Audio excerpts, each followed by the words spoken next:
میرے کملی والے سونے محبوب پریشان نہ ہو، انک لا تہدی من احببت ولکن اللہ یہدی من یشاء۔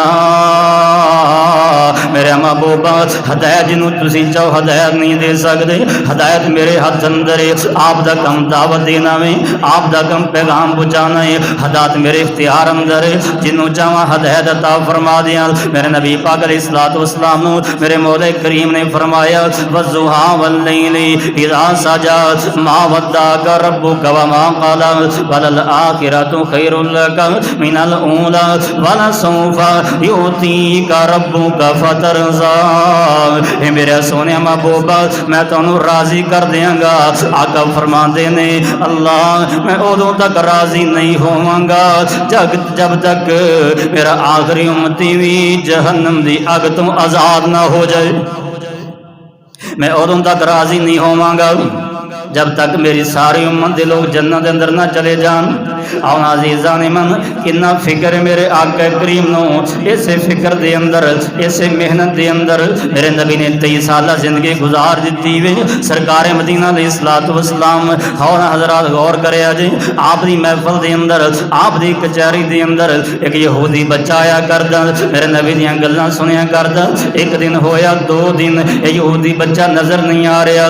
آقا فرماندے نے اے میرے صحابہ انہاں معصوم بچہ نظر نہیں آ رہا۔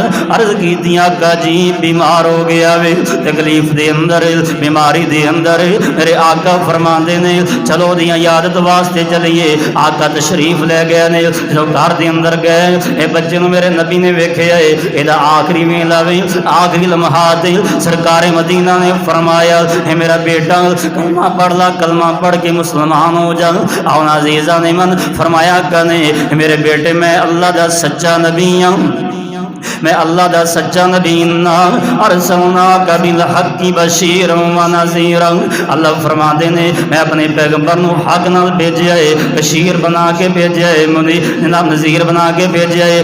آقا فرماندے نے بیٹا مسلمان ہو جا، میں اللہ دا سچا نبی ہاں۔ انہیں اپنے باپ ول ویکھیا وے، انہیں ہاں دے اندر سر ہلایا، ہاں میرے پتر میرے نبی ٹھیک کہہ رہے نے، آقا اللہ دے سچے نبی نے، میں قربان جاواں بچے دی زبان تے کلمہ نصیب ہو گیا، اللہ نے کلمہ نصیب فرما دیتا ہے، کلمہ جاری ہو گیا ہے، بچہ مسلمان ہو گیا وے۔ جدوں آقا علیہ الصلوۃ والسلام نے انہوں کلمہ پڑھایا، کلمہ پڑھ لیا، مسلمان ہو گیا وے۔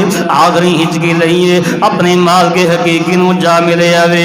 آقا نے دی اکھیاں تے ہاتھ پھیرے وے، آقا ہن باہر آ رہے نے، میرے چہرے میرے نبی دے چہرے تے مسکراہٹ نے۔ صحابہ عرض کیتی یا رسول اللہ آپ دا چہرہ اللہ ہمیشہ آپ نو ہسدا رکھے، آپ بڑے پھبدے ہو، بڑے چچدے ہو۔ آقا فرماندے نے میں کیوں نہ خوش ہواں، میرا ایک امتی جہنم تو بچ کے جنت دا داخلہ اللہ نے نصیب فرما دیتا۔